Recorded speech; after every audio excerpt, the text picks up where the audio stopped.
Hello 11th class, how are you all? Welcome to Krishna institute of mathematics. आइए guys, हम आज का lecture start करेंगे मैथ्स का चैप्टर नंबर 6। आज हम न्यू चैप्टर स्टार्ट करने जा रहे हैं गाइस, चैप्टर नंबर 6। अब मैं आपको बता देता हूं, एक बार ध्यान से सुनिए मेरी बात। चैप्टर नंबर 1 से लेकर अगर 6 चैप्टर तक की मैं बात करूं बेटा, टोटल 6 चैप्टर्स हैं। फर्स्ट चैप्टर हम कर चुके हैं, फोर्थ चैप्टर हम कर चुके हैं। इसके बाद बचता है सेकंड, थर्ड, फिफ्थ और सिक्स्थ, जिसमें से आपका chapter number 2, chapter number 5 and chapter number 6 बहुत ही छोटे चैप्टर हैं। और चैप्टर नंबर 3 जो है वो थोड़ा सा बड़ा है लेकिन बहुत इंपॉर्टेंट चैप्टर है, थोड़ा सा डिफिकल्ट भी कह सकते हो आप इसको। तो गाइस, चैप्टर नंबर 5 जो है वो आफ्टर चैप्टर नंबर 3 ही होगा। तो अभी जो सीक्वेंस रहेगा, मैं सबसे पहले आपको चैप्टर नंबर 6 कराऊंगा, इसके बाद हम चैप्टर 2 करेंगे, चैप्टर 2 के बाद 3 के बाद 5। तो 1 2 3 4 5 6 ये 6 चैप्टर हमारे खत्म हो जाएंगे और चैप्टर 9 ऑलरेडी हम कर चुके हैं। बाकी मैं बीच बीच में आपसे अपडेट लेता रहूंगा कि आपके स्कूल में क्या क्या चैप्टर्स होंगे। ठीक है बेटा? सो आज का हमारा चैप्टर है chapter number 6, that is linear inequalities. अब मैं आपको थोड़ा सा ये बता देता हूं कि लीनियर इनइक्वालिटीज चैप्टर में क्या है, क्या डिटेल्स हैं। पहले इंट्रोडक्शन दूंगा, उसके बाद फिर हम क्वेश्चंस पे आएंगे। सो आइए स्टार्ट करते हैं चैप्टर नंबर 6।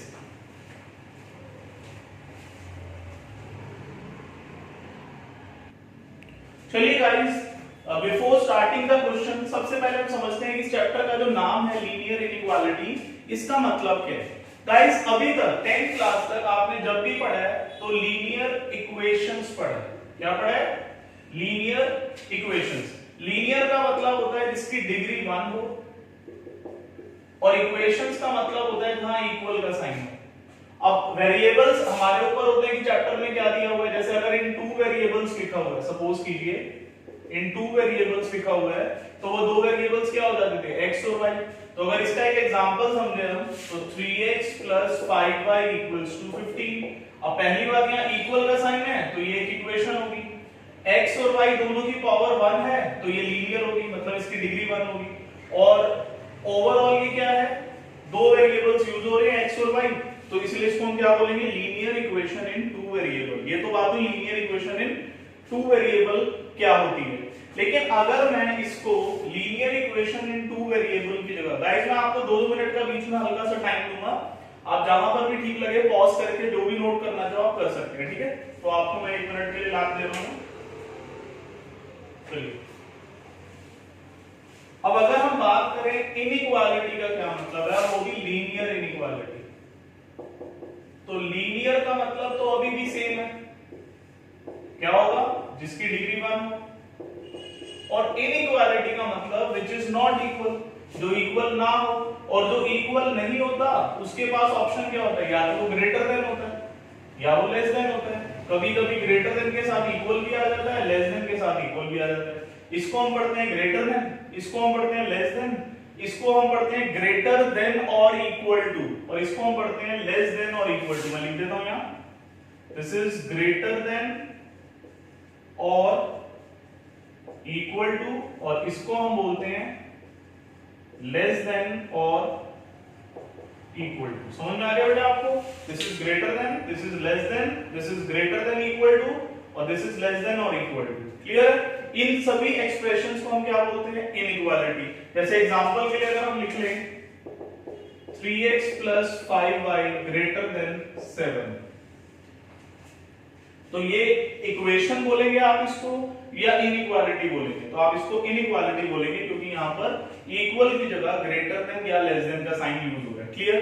दूसरी बात, एक चीज और समझिए, अगर मैं बोलता हूं 3x + 5y = 15, और अगर मैं बोलता हूं 3x + 5y > 15, तो आप इन दोनों में डिफरेंस समझ पा रहे हैं?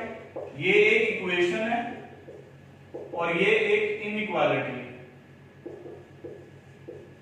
अब मैं आपको अगले स्टेप में बताने वाला हूं कि हर इक्वेशन के क्या पढ़ते थे आप। मान लीजिए एक इक्वेशन है, तो इसके लिए आप क्या पढ़ते थे? इसके सॉल्यूशंस पढ़ते थे। सॉल्यूशंस का मतलब होता था x और y की वो वैल्यूज जिनको इसमें पुट किया जाए तो LHS और RHS इक्वल आ जाए, है ना? और यहां पर भी सॉल्यूशंस का मतलब क्या हो जाएगा? x और y की वो वैल्यूज जिनको यहां पुट किया जाए तो अब की बार इक्वल टू 15 ना आए, अब की बार ये वाली साइड ग्रेटर देन 15 आनी चाहिए। ठीक है बेटा? तो ये तो एक बात हुई सॉल्यूशंस की, लेकिन इस इस चैप्टर का जो सबसे इंपॉर्टेंट पार्ट है गाइस, मैं थोड़ा सा आपको रिकॉल करूंगा। इस चैप्टर के अंदर टोटल 3 एक्सरसाइज हैं, 6.1, 6.2 एंड 6.3। 6.1 में हमें बेसिक कैलकुलेशन करके एक इनइक्वालिटी को सॉल्व करना है, जिसके कुछ रूल्स एंड रेगुलेशंस होते हैं जो मैं आपको बताऊंगा।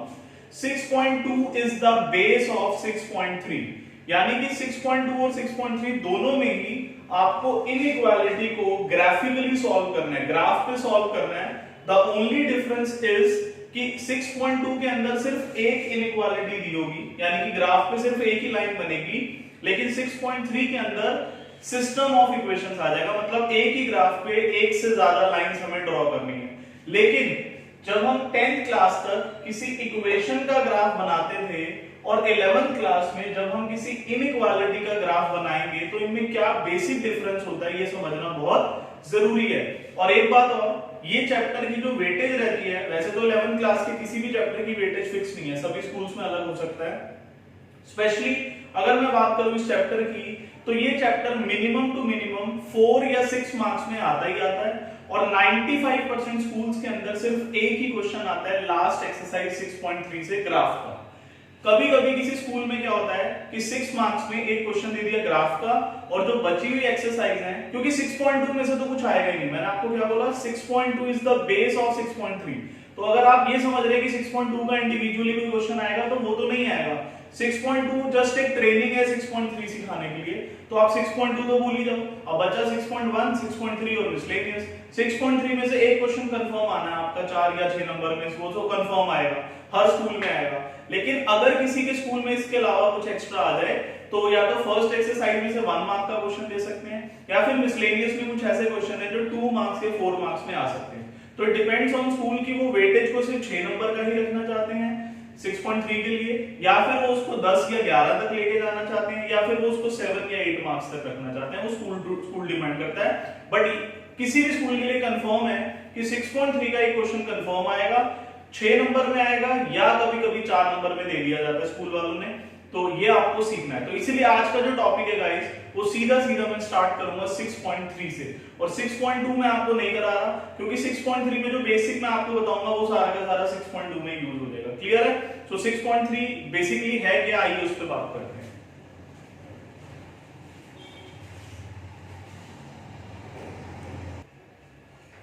चलिए गाइस, आइए एक्सरसाइज 6.3 पे आते हैं।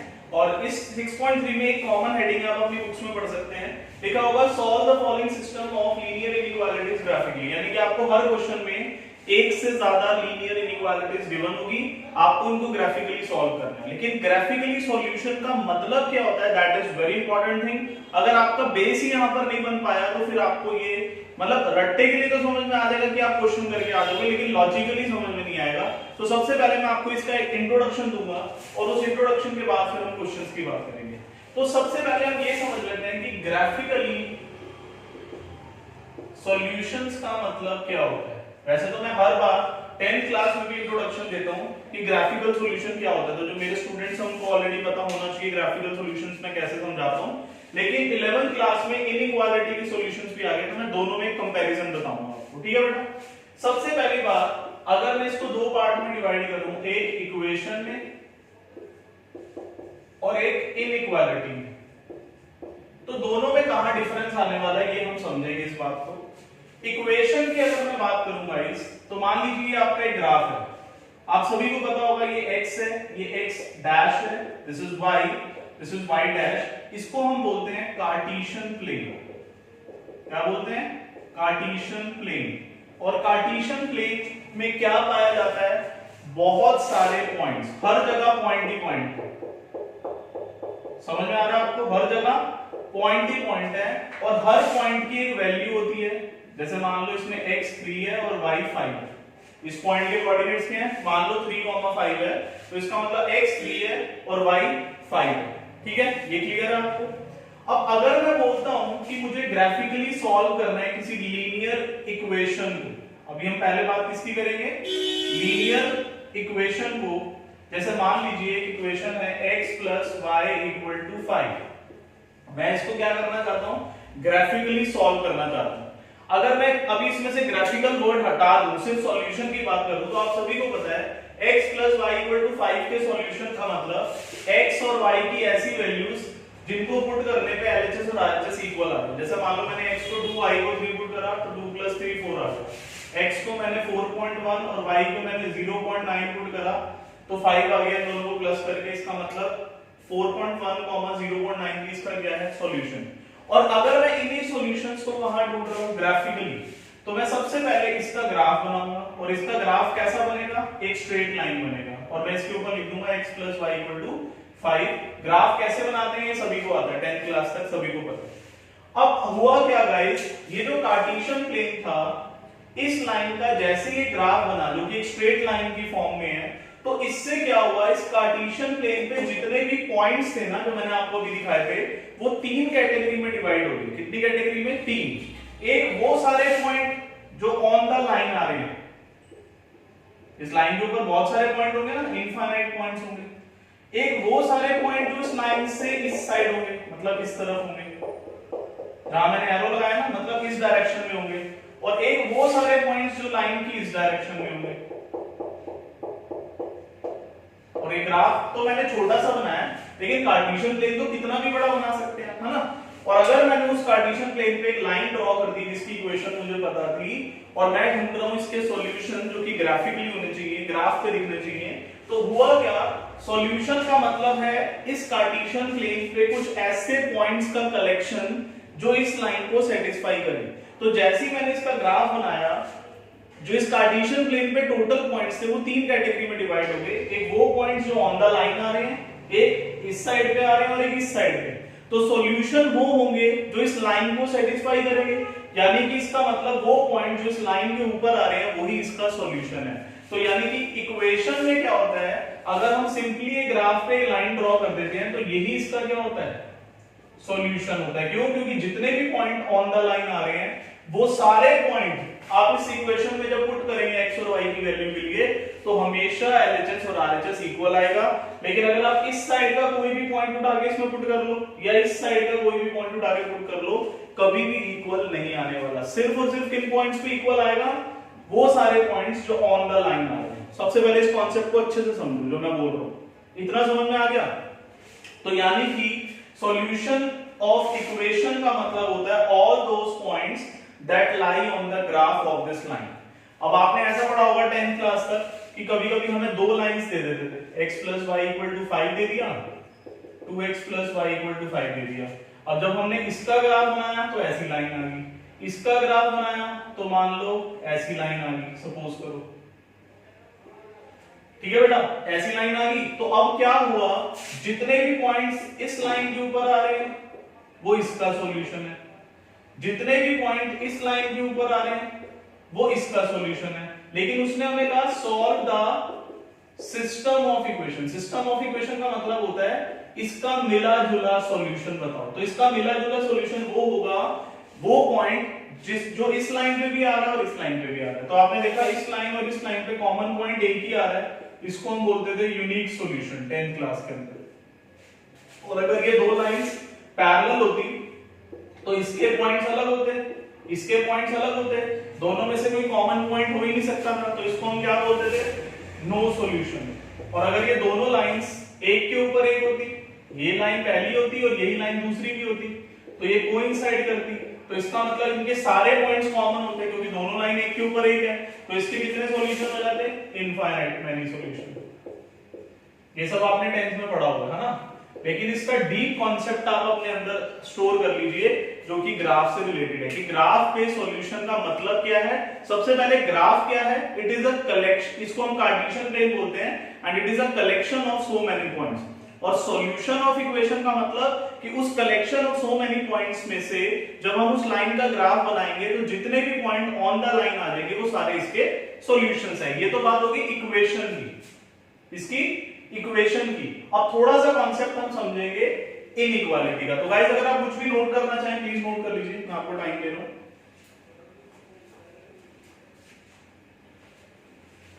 चलिए आगे बढ़ते हैं।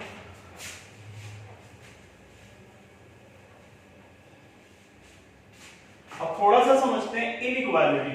अगर यही x + y = 5, x + y > 5 बन जाता तो इसको हम इक्वेशन की जगह क्या बोलते हैं, इनइक्वालिटी बोलते हैं। अब मुझे क्या करना है, इसके सॉल्यूशंस निकालने हैं ग्राफिकली। तो सबसे पहले मुझे ग्राफ तो बनाना ही पड़ेगा। जब मैं इस लाइन का x + y = 5 के हिसाब से ग्राफ बनाऊंगा, जैसे कि मैंने यहां बनाया, तो अब की बात ध्यान से समझना, फिर से एक कार्टेशियन प्लेन है, इसमें बहुत सारे पॉइंट्स हैं। इस लाइन ने इन पॉइंट्स को 3 हिस्सों में डिवाइड कर दिया, एक इस साइड वाले पॉइंट्स, एक इस साइड वाले पॉइंट्स और एक ऑन द लाइन वाले। ठीक है, मुझे कौन से चाहिए, यहां तो मुझे चाहिए थे सिर्फ इक्वल वाले। और आप इस बात को समझ लो कि इक्वल वाले पॉइंट्स कहां होते हैं, ऑन द लाइन होते हैं। अब इसके अलावा मुझे एक पॉइंट और चाहिए, कौन से पॉइंट, जिसपे ये ग्रेटर देन आए।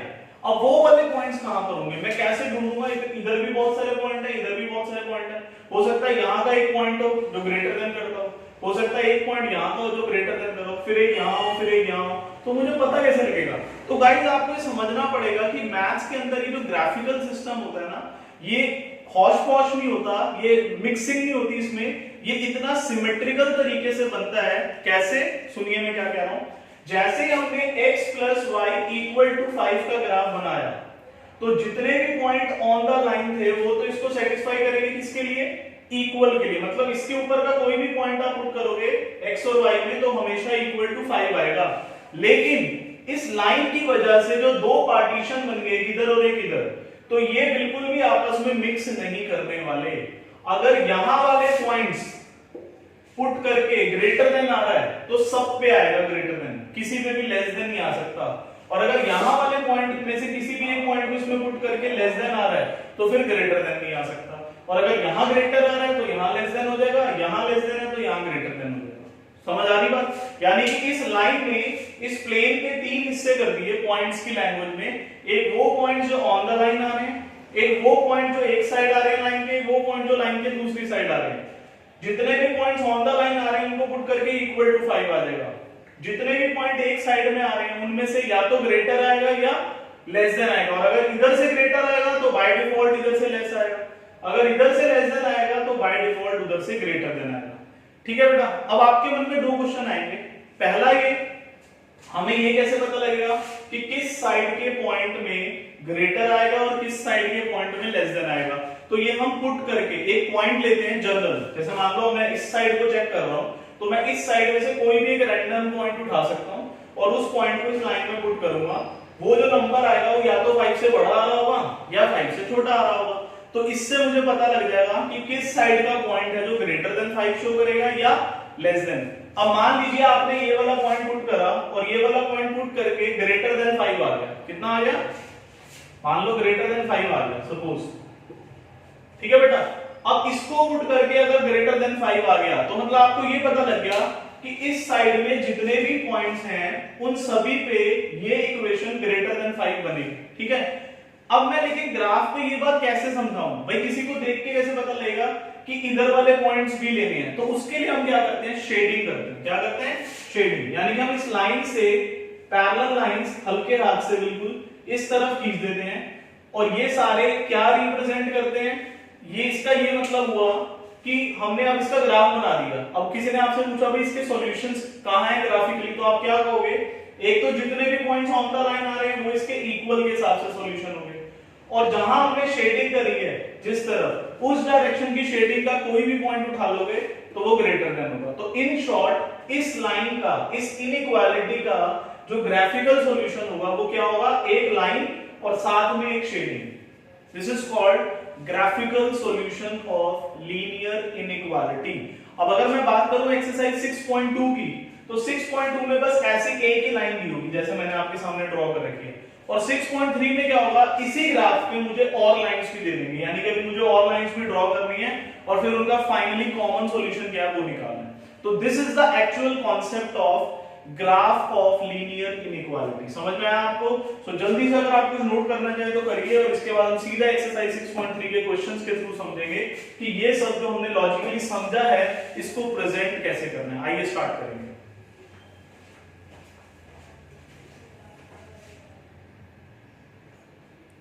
चलिए गाइस, अब सीधा क्वेश्चन पे आ जाते हैं। एक्सरसाइज नंबर 6.3 का क्वेश्चन नंबर 3 ले रहे हैं हम। क्वेश्चन नंबर 3 क्या कह रहा है देखिए, वो कह रहा है कि हेडिंग आप पढ़ सकते हैं आपके बुक्स में, एक ही हेडिंग है सभी पार्ट्स के लिए, 15 पार्ट्स हैं टोटल। वो कह रहा है solve the following system of inequalities graphically, आपको इसको ग्राफिकली सॉल्व करना है और अब की बार एक इनइक्वालिटी ना देके एक से ज्यादा इनइक्वालिटी मिलेगा।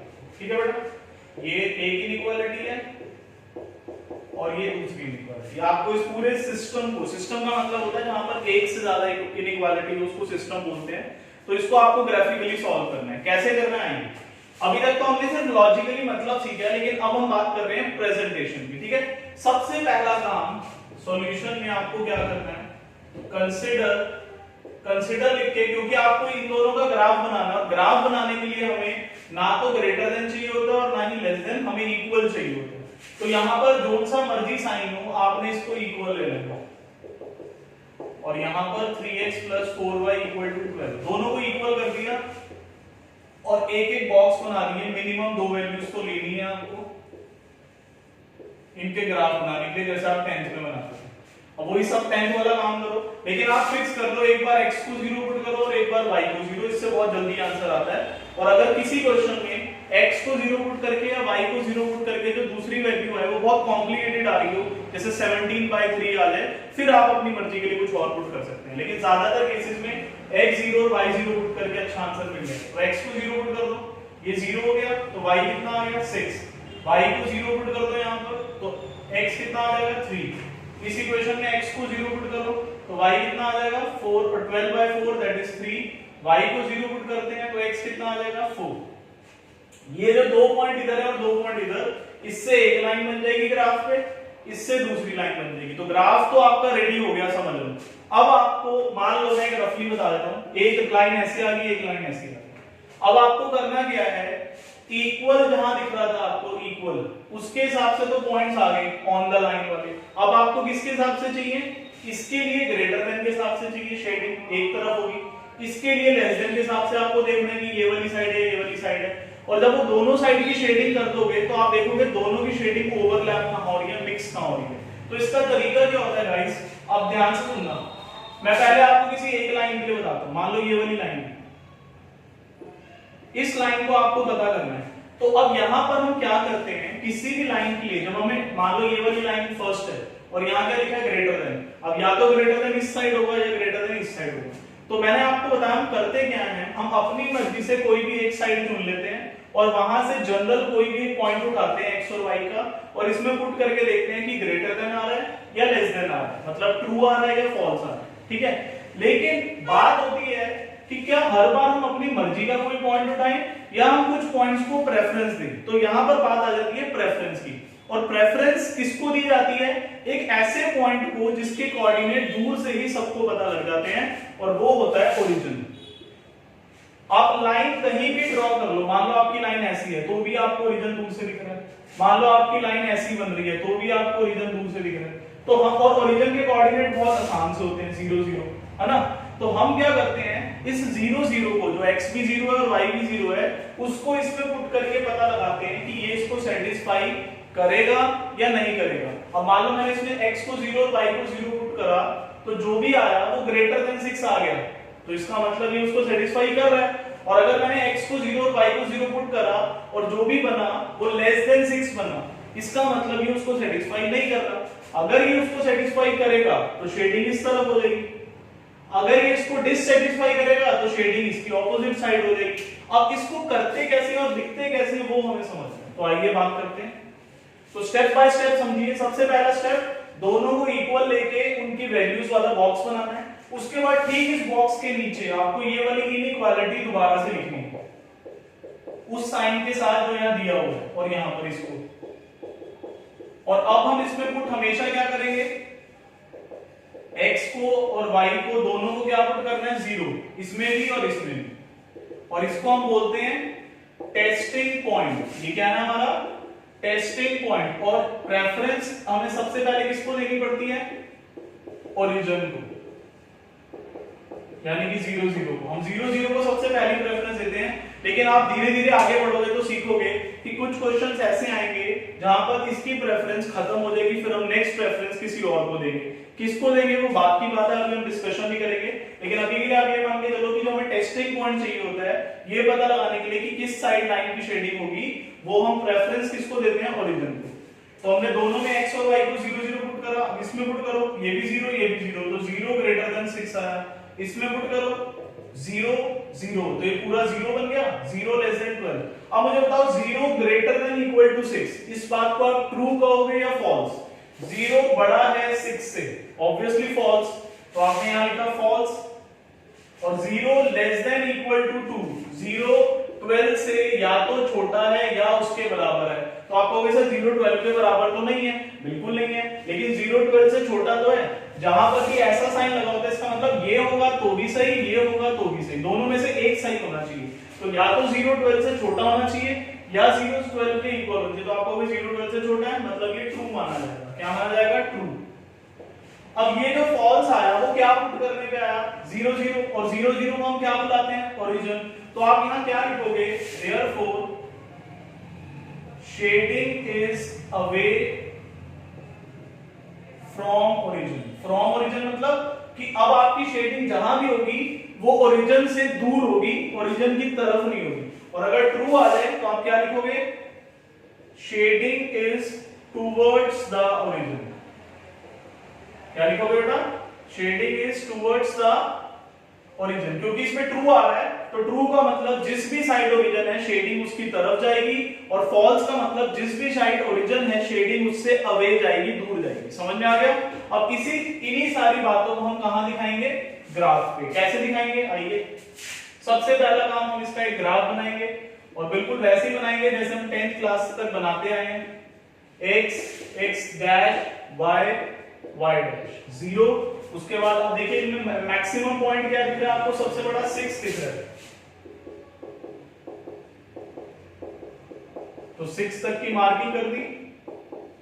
अगर पॉइंट्स बहुत बड़ा दिख रहा हो आपको किसी क्वेश्चन में, मान लो 50 दिख रहा हो, 50 50, तो आप 1 2 3 का गैप मत लेके बैठ जाना, फिर आप 5 10 15 20 25 30 ऐसे भी गैप ले सकते हैं। इसको हम बोलते हैं स्केल बदलना। और अगर कहीं पर नेगेटिव वैल्यू नहीं दिख रही कहीं पर भी, तो ये साइड और ये साइड बनाना जरूरी नहीं है, फिर आप ग्राफ ऐसा भी बना सकते हो छोटा सा। ये सब क्वेश्चंस आप खत्म कर सकते हो, ठीक है?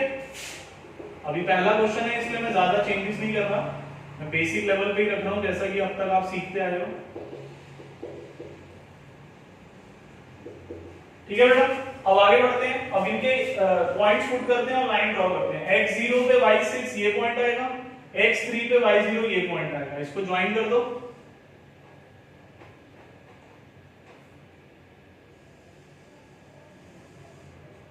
इसको इधर से भी एक्सटेंड करना है, इधर से भी एक्सटेंड करना है।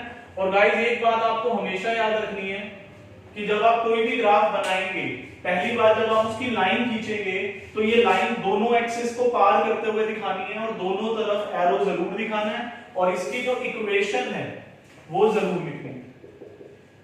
यहां पर इक्वल का साइन दिखाना है आपको, ग्रेटर देन का नहीं दिखाना, सिर्फ इक्वल का साइन दिखाना है, ये बात ध्यान में रखना, ठीक है? दूसरी लाइन पे आ जाओ, x0 y3 ये पॉइंट आ गया, x4 y0 ये पॉइंट आ गया, इसको ज्वाइन करा, इसको भी थोड़ा एक्सटेंड करा इधर से, और इसको भी एक्सटेंड करा, दोनों तरफ एरो लगाए, और इसकी जो इक्वेशन थी वो यहां लिख देते हैं, 3x + 4y = 12। क्लियर है यहां तक? अब आपको क्या करना है, इसका ग्राफिकली सॉल्यूशन फाइंड करना था। तो अगर मैं बात करूं इस लाइन पे कितने पॉइंट्स हैं, आप कहोगे इनफाइनाइट, इस पे कितने? इनफाइनाइट। कॉमन कौन सा है? ये वाला। ये तो हो गया किसके हिसाब से? इक्वल के हिसाब से, यानी कि इक्वल के हिसाब से। लेकिन अभी मुझे ग्रेटर देन और लेस देन के हिसाब से भी सॉल्यूशन चाहिए। तो आप पहली वाली लाइन देखो, ये वाली, इस लाइन में क्या आया था? फॉल्स। फॉल्स का मतलब क्या था? Shading is away from origin, origin से दूर। अब लाइन ढूंढ के बताओ, ये वाली लाइन कहां है ग्राफ पे? मैंने इक्वेशन लिखी है, यानी कि ये वाली लाइन है, और ओरिजिन कहां दिख रहा है आपको? यहां दिख रहा है। तो अब इसकी शेडिंग के कितने ऑप्शन है? 2। या तो शेडिंग इधर होनी चाहिए या शेडिंग इधर होनी चाहिए। ओरिजिन से वो क्या कह रहा है? Away from. अवे फ्रॉम भी आप इस साइड आओगे या इस साइड जाओगे? आप कहोगे सर इस साइड, तो आप हल्के हाथ से पैरेलल लाइंस खींच दो यहां के लिए। ये स्केल से कर सकते हो आप, ताकि साफ सुथरा लगे, बिल्कुल बढ़िया सा लगना चाहिए, ऐसा नहीं कि आप थोड़ा सा उसको घिच-पिच कर दो। ठीक है बेटा, ये तो हो गया पहली लाइन की इनइक्वालिटी की शेडिंग, ये अपने आप में कंप्लीट हो चुका है। इसके हिसाब से ग्रेटर देन और इक्वल के हिसाब से कंप्लीट हो चुका है। अब इस पे आ जाते हैं, इसका इक्वल के हिसाब से तो सारे पॉइंट्स ऑन द लाइन आ ही चुके हैं, अब हमें लेस देन वाला चाहिए, तो लेस देन वाला क्या कर रहा है, shading is towards the origin, line ये रही, ओरिजिन ये रहा, इधर आना चाहिए टुवर्ड्स ओरिजिन के लिए या उधर, तो आप कहेंगे टुवर्ड्स ओरिजिन तो इस साइड होगा, तो इसकी शेडिंग हल्के हाथ से आप इधर कर दो,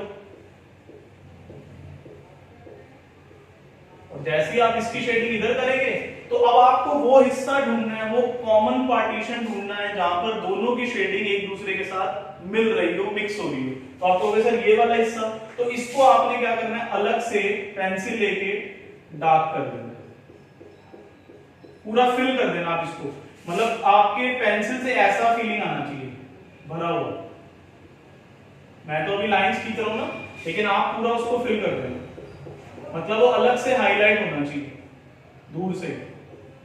आप एनसीईआरटी बुक्स में कुछ एग्जांपल देख सकते हैं उन्होंने कैसा किया हुआ है, वैसा ही कर लेना।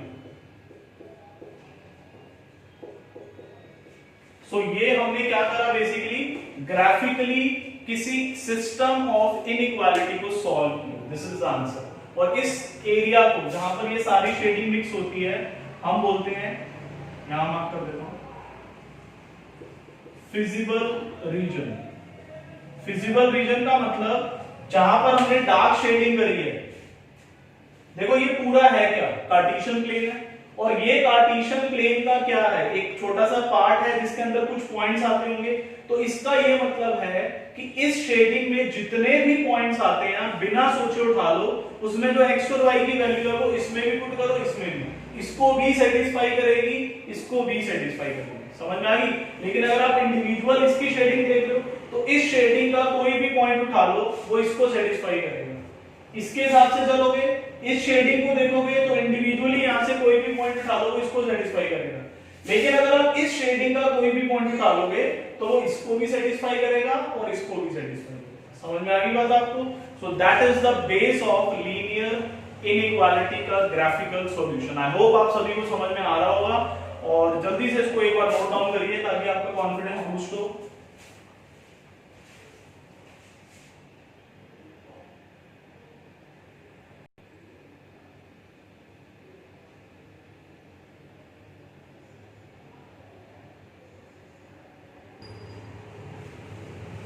सो आई होप गाइस आपने नोट कर लिया होगा और आपको समझ में आ गया होगा बहुत अच्छे से।